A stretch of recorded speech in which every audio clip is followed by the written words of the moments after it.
When Thomas puffed along his branch line, he always looked forward to something special. The sight of the river.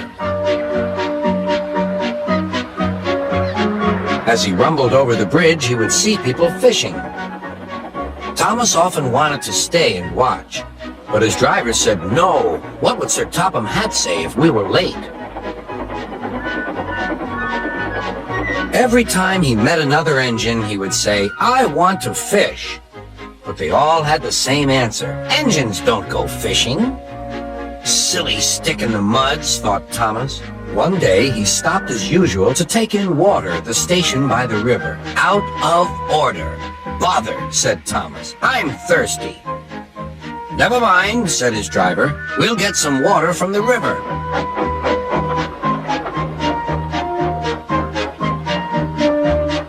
They found a bucket and some rope and went to the bridge.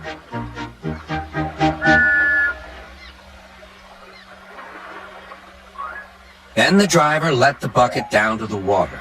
The bucket was old and had 5 holes, so they had to fill it, pull it up, and empty it into Thomas's tank as quickly as they could, several times over.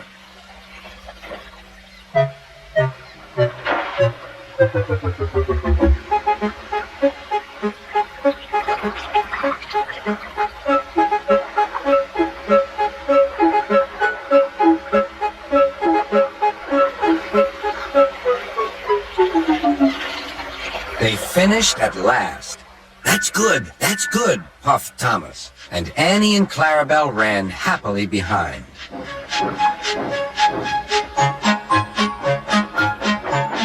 Suddenly, Thomas began to feel a pain in his boiler. Steam began to hiss from his safety valve in an alarming way.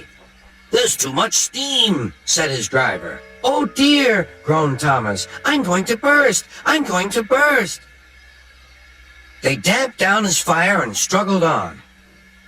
"I've got such a pain! I've got such a pain!" Thomas hissed.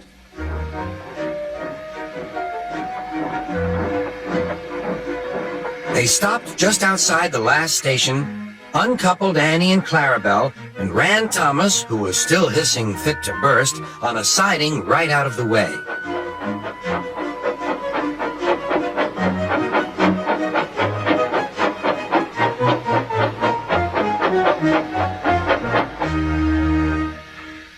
Then, while the conductor telephoned for an engine inspector, the driver found notices in large letters which he hung on Thomas in front and behind. "Danger! Keep away!" Soon the inspector and Sir Topham Hatt arrived. "Cheer up, Thomas," they said. "We'll soon put you right." The driver told them what had happened. "So the feed pipe is blocked," said the inspector. "I'll just look in the tanks." He climbed up and peered in. Then he came down. "Excuse me, sir. Please look in the tank and tell me what you see." "Certainly, Inspector," replied Sir Topham Hatt. He clambered up, looked in, and nearly fell off in surprise. "Inspector," he whispered, "can you see fish?" "Gracious goodness me! How did the fish get there, driver?" "We must have fished them from the river with our bucket," replied Thomas's driver. "Well, Thomas, so you and your driver have been fishing, but fish don't suit you. We must get them out." They all took turns at fishing in Thomas's tank, while Sir Topham Hatt looked on and told them how to do it. When they had caught all the fish, they had a lovely picnic supper of fish and chips. That was good," said Sir Topham Hatt. "But fish don't suit you, Thomas, so you mustn't do it again." "No, sir, I won't," said Thomas sadly. "Engines don't go fishing. It's too uncomfortable."